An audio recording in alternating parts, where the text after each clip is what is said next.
In my last video, I went through my 2025 Quad Cortex preset that I'm using for live performances. It's using the SLO100X plugin from Neural DSP, and I really love the sounds I'm getting from it and having a great time using it. However, a couple of years ago, I ended up selling a lot of my guitar pedals for this unit, but I didn't sell all my guitar pedals. And part of the reason for that is I figured I probably at some point would like to build a board again. And also some of them were just really great pedals and gifts from friends and family as well. And so I moved forward to today, and I thought it's about time to build a new pedal board in a compact form, so it's really portable, taking all the pedals that are left over from my previous board and putting them on this new compact setup. So in this video, I'm going to take you through the full build process from start to finish, share the full journey with you, all the mistakes that were made, all the issues, as well as the thought process I had during each part of the build. I hope you enjoyed the video. It's going to be definitely a long form video, so a bit different to my previous videos. So I'll pause the video, grab a drink, a coffee or something, come back and enjoy the build process with me. Okay, so here is the plan for the board in terms of the signal chain. So what we've got first is the Polytune 3, which looks like this. This is a true bypass or buffered bypass tuner, LCD screen. I really like it. I like the black version because it kind of fits the theme of the other pedals. Really accurate, so nothing too much to say on the tuner side. Next in the chain, we have the Koko Boost. So this is a slightly new acquisition, the latest pedal I got, and I haven't really tested this a huge amount, so it's a bit of a gamble, but heard really good things about this. Going to be placing it before the protein, so I can boost the protein with the signal from the Koko Boost, bring a bit more mids into it, and hopefully for lead work and that sort of thing, as well as a bit more of a boosted signal, that should be quite a nice addition to the board. So next in the chain is the Brown amplification protein. I've had this for quite a while now. It's one of my favorite pedals. It's one of the reasons I didn't want to sell it when I got the Quad Cortex. And I just love particularly this side, which is the blue side, kind of like a blues breaker style. The green side I don't use as often. I find it kind of makes the sound a bit more compressed, and I like the openness of the blue side, but I'll be experimenting with the different variations of the Koko Boost and the protein once I get the board set up as well. So next in chain is the Basic Audio Scarab Deluxe. These are actually quite hard to find in the UK where I am. And actually this was a gift from my brother who got it in Canada when he was there visiting. And yeah, it's an amazing sort of tone bender style fuzz pedal. What I like about this pedal is that you can really control the bass, and it's got a lot of body to it, and sometimes when you crank up fuzzes they can get a bit thin, particularly like fuzz face styles. But yeah, I really love this pedal, and this was definitely a keeper, and that's why it's still with me now. Then finally we have the Dispatch Master by Earthquaker Devices. I didn't actually expect to get this color scheme when I ordered it. I was expecting the standard blue one, but a limited edition came through, so I wasn't complaining on this at all. But this is one of my favorite delay and reverbs, and it's really hard to get a bad sound out of it. It's just very forgiving when you tweak the mix knobs and the reverb and the delay. So this is kind of my go-to delay for many purposes, from ambient to subtle lead work to just a nice sort of bit of extra something to your clean sound. So there we go. So that's the signal chain. The other bits of equipment for the actual pedal board, which I'll be working with today, is the power supply, which is the Cioks one, which I haven't properly unboxed yet. This is the Sol, which should fit quite nicely underneath the Pedaltrain Nano Plus, which is the board I've got, which I'll unbox in a second. Also, to mount the power supply, I've got the Cioks grip. So this is the version 2. This means it can be essentially screwless. You don't have to use a drill to mount the power supply, which is a really benefit. So I've got this as well. Then I have a load of patch cables, which I've created already. This is Evidence Audio, so really high quality solderless. There we go, solderless cables. These are pre-made from my previous board, so I'm hoping I can repurpose them for this one. Some of them might be slightly long, so maybe in a next iteration I will do a couple of other cables. Then we also have, finally, importantly, the board itself, which isn't actually unpacked yet. So we're going to unbox that in a sec, and then we can get everything set up ready to start planning the board. So let's unbox the pedal board and crack on with it.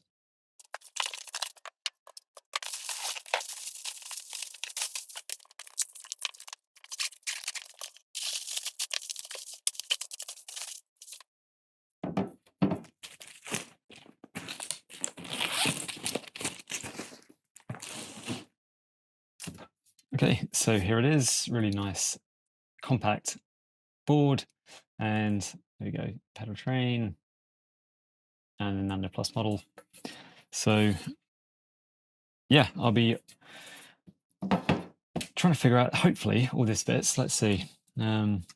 So this is the order in which we're looking to do it. So we'll see if this works out. Hopefully it is all good. I think that works. So there should be enough space in between to not have too much cable push against each other.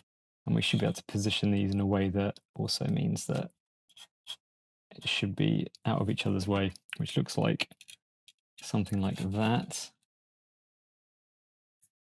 should work. So I think that should, yeah, that looks good to me. Yep, the first thing we'll do then is we will add the Velcro to the top of the board, just all the way across. And I also need to add Velcro to this one, which doesn't have it yet. So we'll do that quickly, and then we can crack on with build.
Okay, so that was slightly more difficult than I thought it would be. Mainly, I need longer nails to peel off the sticky layer, but I think it's pretty close. Not perfect, but I think it's good enough. So let's look at the power supply now. So this is the Cioks Sol, and here's what it looks like. Really narrow, which is why I bought it, to be able to fit under this. So this is what it looks like. So really narrow, really great footprint. Very light as well, actually. Previously on my other bigger board, I had the DC10 link from Cioks. Cioks, not Cioks, sorry. And it's a great power supply, but it's just super heavy. And it did make it slightly less portable in terms of ease of use and ease of lugging around. So yeah, let's see what's inside. We have, I think, some stuff for the mounting. Okay, manual, as well as a guide for which plugs are for what. We should just be using the standard black ones, I think. So, yeah, that should all be good. Put that aside just in case we need to refer to that in a little bit. We've got the actual power, so we'll move that to the side for the moment. And then we've got the actual individual cables here. And I've got a couple of spare ones as well, depending on what they have available from the previous board. So we'll see what is in here, and then we can see which ones we need and which ones we're not going to be able to use. So daisy chain cable as well. I don't want to use daisy chains unless I really, really have to. So that can go back in the box straight away. I believe the red one is also, let's have a look. So the red one is center positive, which we're not interested in using.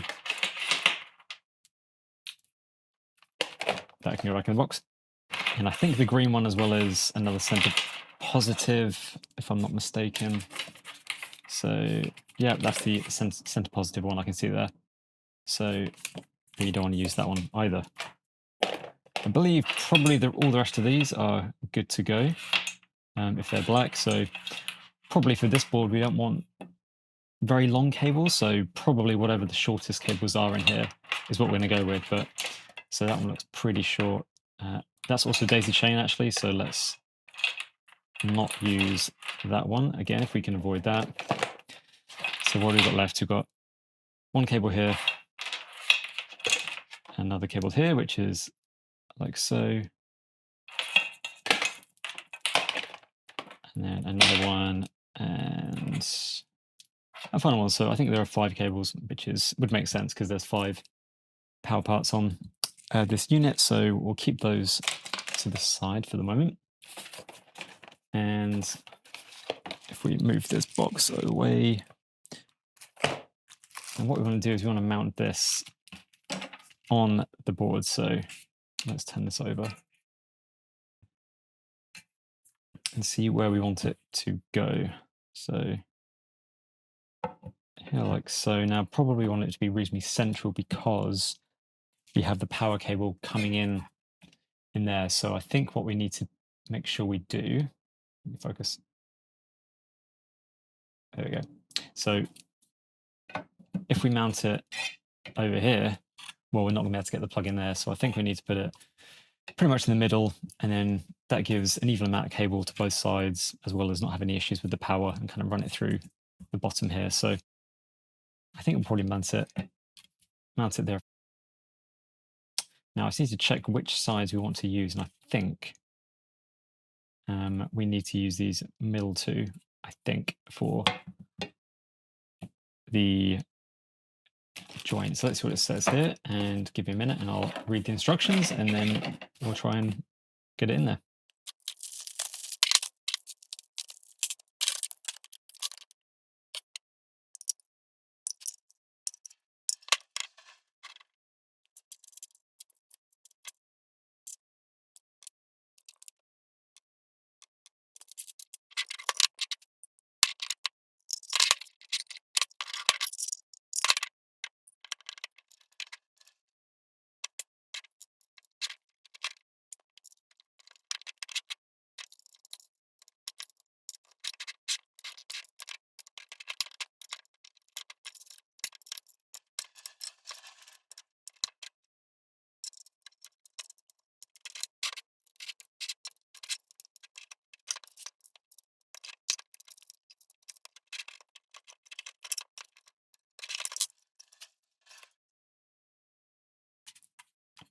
Okay, so that's a bit more tricky than I thought it would be. You need to tighten the Allen key inside there, which is a little bit of a pain, a bit of a faff, but I got there in the end. And using the flat ones, just so you know, so that's the what they're referred to as the countersunk screws. So for anyone who's not sure, the countersunk screw is basically when they're flat on the top. The other type are rounded like that, if that comes into focus. Come on, focus. There we go. The rounded ones look like that. So, cool. So that's mounted to there. The next one is to attach the other 2 screws to the bracket using your fingers. So let's try and get this mounted now.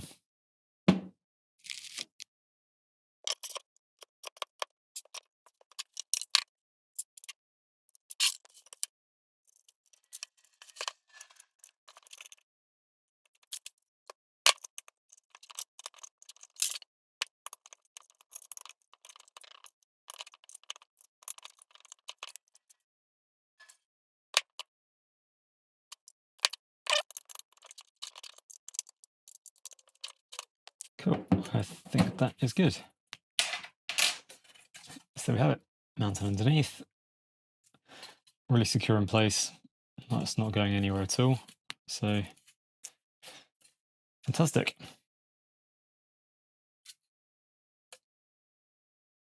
Good stuff, right. So we have the board like this, and we'll have it like so that this is kind of on the back of the board, I think. Yep, and then what we'll also do is use some of these. So I bought these for like £2 or $2 from the local hardware store. Basically, they are leg tips. That's all they are. Now, the good thing about these, if we open them up, is that even though they're nothing to do with guitars or guitar pedal boards, what you can do is put them on the back of the legs like so. Okay, focus, put it on the back of the legs like so. And then with a bit of will, now we have an inclined pedal board.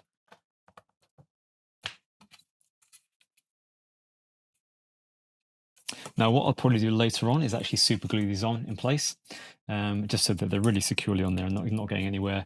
Otherwise, they potentially could come off at some point in the future. But now we have our angled pedal board for £1.50 extra. Great. Okay. So now we've got the power supply in place. What I like to do is just get everything on the board, just to kind of start planning stuff.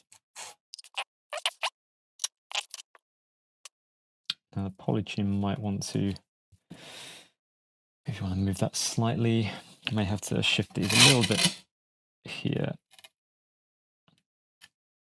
because we need a bit more space, I think, for that. Maybe around there.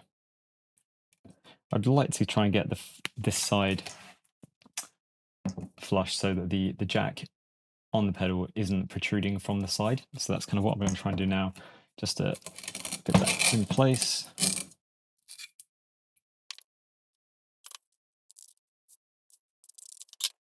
Now we've got these in place, roughly speaking, they will shift around a little bit. Probably, I think, before we can start setting up the power, and then we can, yeah, get the cable. So always, I think power first, and then the actual connections between the pedals. So let's grab some of our cables that we've got. Now I think all these pedals can use 9 volts, and there's no different pedals than that. So what we can do is just make sure that the dip switch is all set to 9 volts on the back here. It tells you there that the 2 bottom ones should be 9 volts, like so. So everything looks like they're in the right place already, which would make sense. This kind of comes out of the factory in the most common configuration, like so. So yeah, so let's plug in some of the power then. We need 5 cables, which I think, let me just check it. So they are actually different sizes. So what I'm going to do is I'm going to organize these from shortest to longest, so I know which I can use for different lengths that we have. And obviously the closer ones I use the shorter cable, and the ones far away I use the longest cable. So but there's two longer cables there, but they're going to be quite long. So I may actually use a couple of the shorter cables I had already, which was from my previous board, which I have right here. So I'm probably going to use those if I can. I quite like to minimize the cable as much as possible, particularly on a smaller board. So, okay, so let's see here. Let's get these in place. I think that one can probably, the Scarab, maybe shift a little bit more over.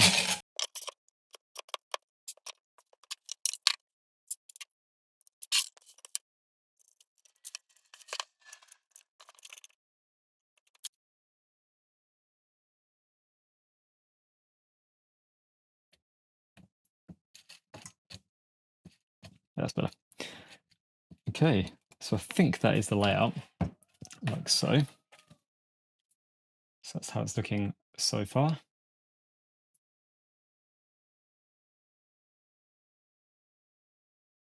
So let's have a look at the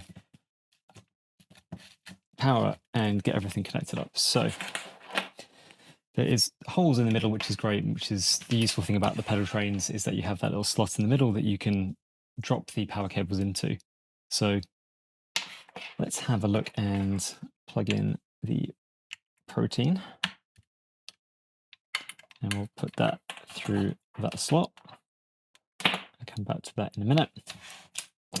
Then the Koko Boost has the power on the top, which I would normally be a little bit concerned about having the power go over the edge. However, we have this Cioks protruding from the edge, and also we will have inevitably some extra distance from the top mounted jacks on the Dispatch Master. So that's fine. We can work with that. Put that through there, like so. If we have space, now I look at it, I might try and bring that down a little bit. In fact, I won't do that right now, because I think that can be a bit safer if we put that around about there. I think that's a bit better. And now that is actually, yeah, further towards the body, and it's not protruding past this now, so that's better. Okay, so that is that power. Now, let's just check where the actual is. I think it's this side, isn't it? The power. Yes, it's on this side. So everything needs to be coming to the right-hand side of the power supply. So let's also plug in the polytune. And just as I said what I did around the power, we have this issue. So now that is actually protruding slightly from the edge. So I think we'll try and see what we can do. Maybe what we can do is potentially shift everything along just a tiny little bit more. And we can move the Dispatch Master right to the edge, as close as it will go. I think that should be good for the basic audio there. And then a bit more room for this as well, for the protein. I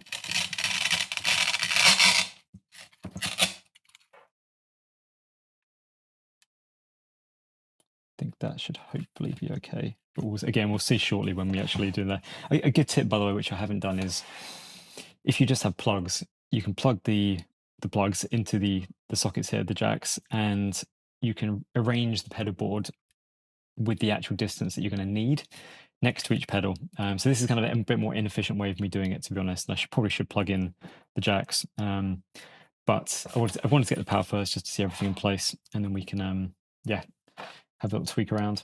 Now, I probably want to tuck this down into there, like so. So loop it around.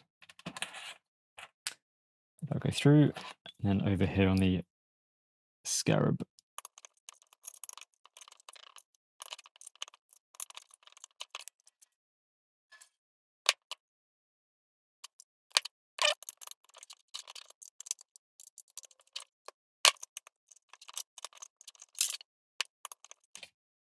Okay, and then there we go. Right, if you give me just a moment, I'm going to get a cloth so I can turn this upside down and start looking at the power from the other side, and I don't damage the pedals.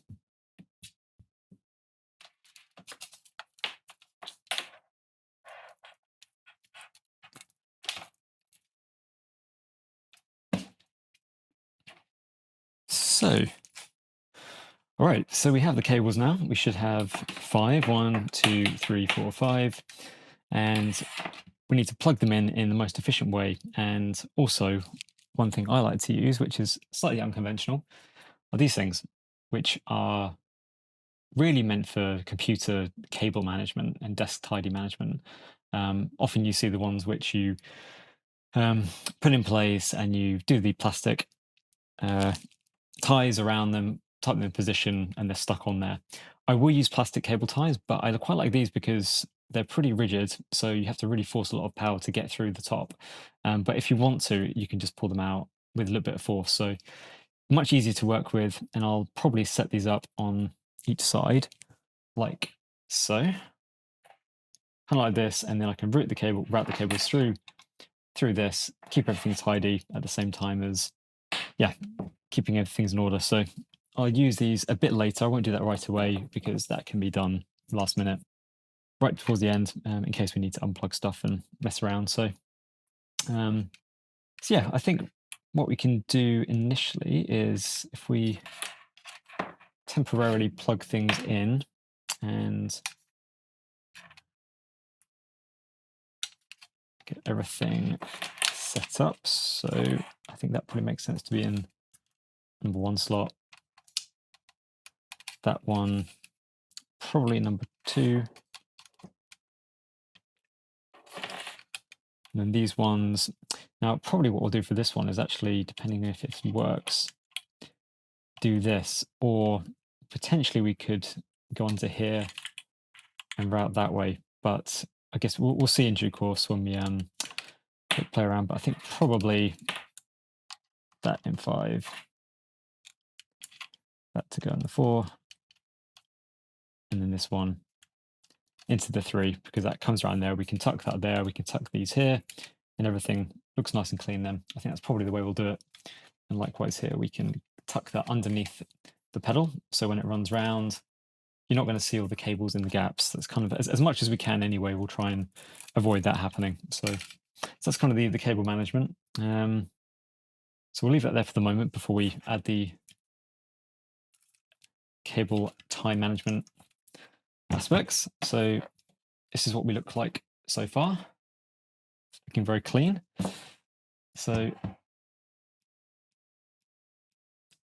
okay, so now we're going to try and connect these pedals together with the cables that I have. This isn't, as I said, the ideal situation, because really you should be doing bespoke cables for all of these. So there's going to be a bit of a compromise on this board, but as I said, longer term, I'll probably redo the cables anyway. But for now, we'll do what we can.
I think we're pretty much there. I think I'm just going to see if I can do something with this cable here, because I don't like that too much.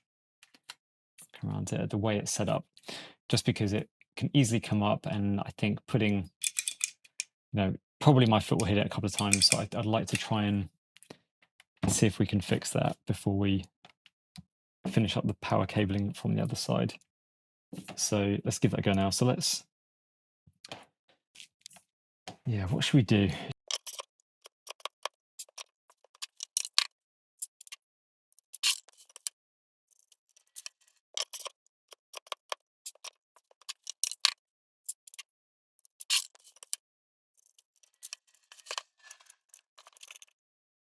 Let's try and tuck that in. Will that be better, or will that be worse?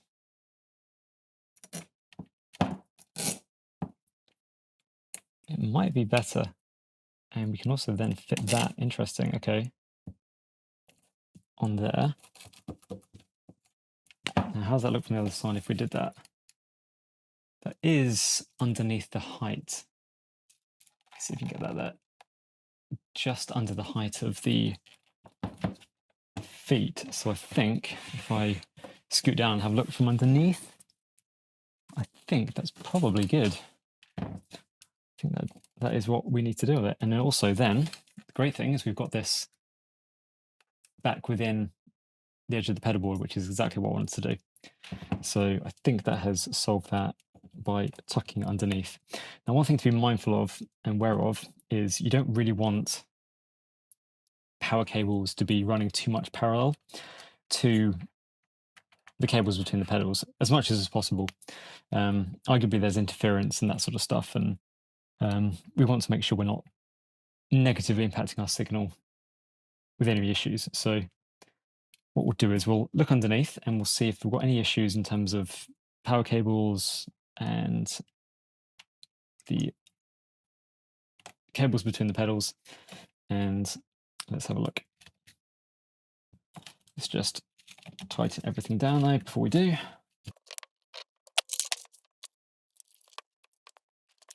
Right, here we go. I think if we look at this cable should be okay. And what I might do is, yeah, I'm gonna put that over there.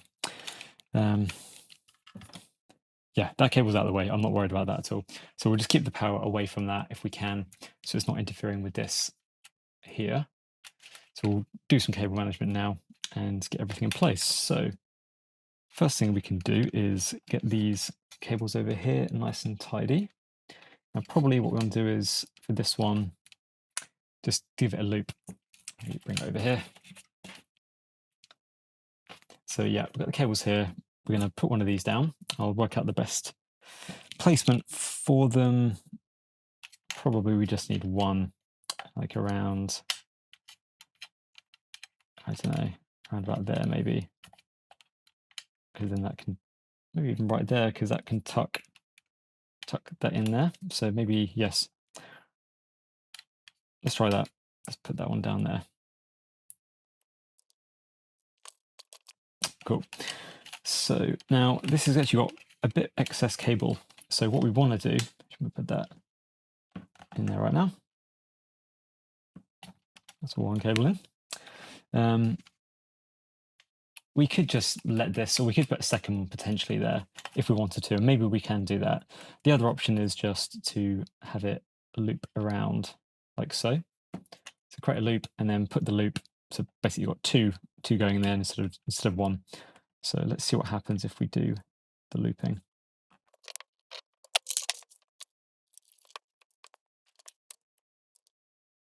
Yes, you know what? I think it will be. There's not quite enough there, so let's not do that way. Let's do the appropriate amount, which is probably 2 or 3 max. So let's get another one of these. And we want to put that, I'd say probably want that around here. There we go. Got that side sorted. And now let's do the other side, which has obviously more cables. We've got 2 here, which I don't think we need to do much with. I think they're absolutely fine tucked down here because we've got the 2 over there. So I think we'll probably need one up, probably up here, and then one down there as well. What I can do actually is, let's see. There we go. So let's add one of these, probably, I mean, we've got quite a few cables there, so maybe, as long as we have one like here and 3 there, we need one here. I'd say probably one around about there, so let's try that. So let's get these cables in.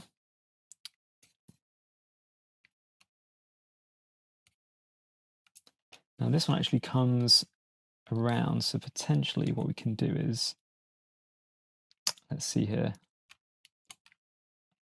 That one we probably can... Do you want to loop it like that? Probably let's unplug it and get this all nicely looped in there. Excellent. Right, now let's do this final one over here, which I think we can definitely double up, and we can have that as the final cable management tie. There we go, job done.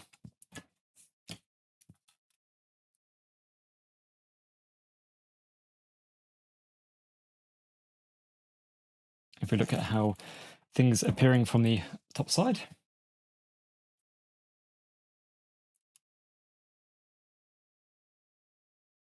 So you can see we've really minimized the visual nature of the power cables underneath, which has really helped just the aesthetics of the board.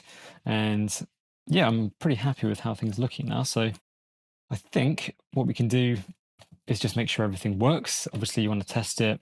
What I like to do as a bit of a tip is when you're setting up a pedal board with new cables or existing cables you're repurposing, make sure you're not losing any signal in the process, particularly if you've got a buffer and you know you should have a pretty clean signal through. Obviously, if you have 12, 13 pedals and no good quality buffer, you're going to lose some signal unless you're using a sort of relay switching system like Gig Rig or anything like that.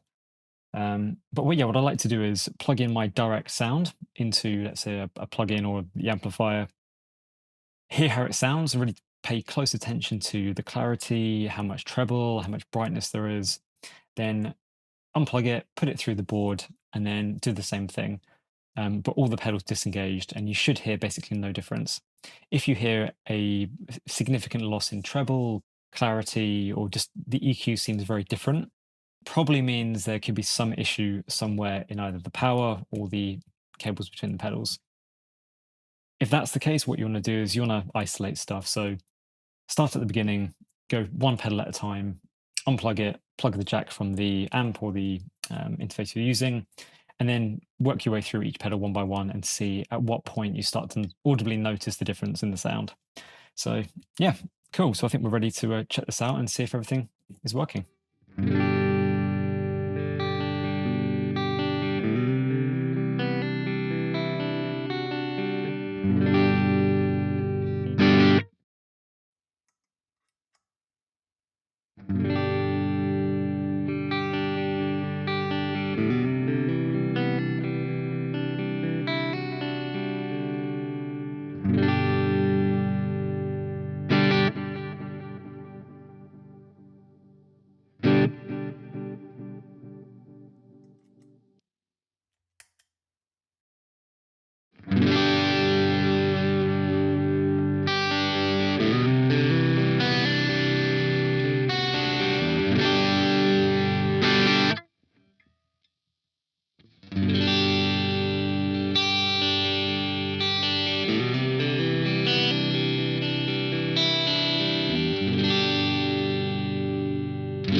So there you go. That was the full pedal board process from start to finish.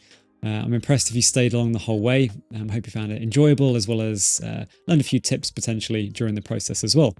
I did mention in the video, in the caption on the screen, that there was one thing I changed after the video finished, which I'll show you now. So if you look at the power on the back end here, you can see that on this side, if I can get my finger, there we go. This here is what I replaced one of the cable management with, and the reason why is because you can see the power here would have been blocking the path to the cable. So I just took that off after the video, put this cable tie management onto the side with a plastic tie clip, and then everything was all good after that. So there we go.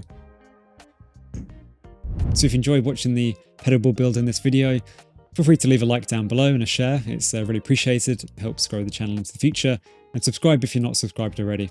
And I'll see you in the next one.